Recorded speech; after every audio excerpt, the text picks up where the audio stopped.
Tripura info news update. গোপন খবরের ভিত্তিতে গতকাল বিকেলে পূর্ব থানার পুলিশ আড়ালিয়া শালবাগান এলাকা থেকে ৬.২ গ্রাম ব্রাউন সুগার, ৮০০ ইয়াবা ট্যাবলেট, ৩,২০০ টাকা ও ৩টি মোবাইল ফোন সহ এক যুবকের বাড়িতে হানা দিয়ে তাকে হাতেনাতে আটক করে। এই ঘটনাকে সংবাদ মাধ্যমের মুখোমুখি হয়ে বিস্তারিত তুলে ধরেন এসডিপিও দেবপ্রসাদ রায়।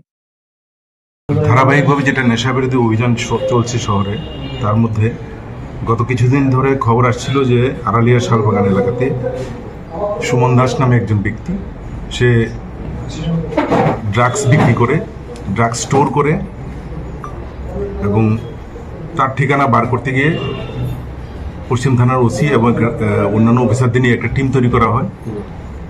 পূর্ব থানার ওসি এবং সুব্রত দেবনাথ এবং তার অন্যান্য অফিসারদের নিয়ে টিম বানানো হয়। সেই টিম অনুযায়ী 2 দিন অবজারভেশন করার পর ফাইনালি গতকালকে বিকাল 5টা নাগাদ তার বাড়িতে রেড করা হয়।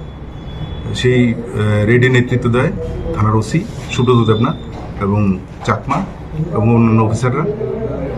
রেড করে তার বাড়ি থেকে 800 ইয়াবা ট্যাবলেট পাওয়া যায় এবং 6.2 gram brown sugar, empty cartridge আর এমটি ভাইল 4000 এবং অন্যান্য প্যাকেটগুলি যেগুলি আছে এগুলিও 6-7টা পাওয়া যায়, যেগুলি খালি ছিল, কিছুটা ভর্তি ছিল।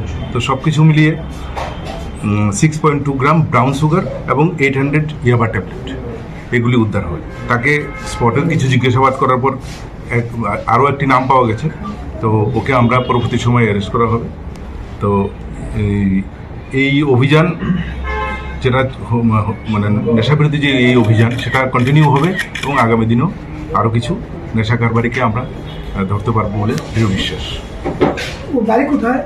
Araliya Salbagan. Subscribe to Tripura Info and press the bell icon so that you never miss any latest updates and news on Tripura.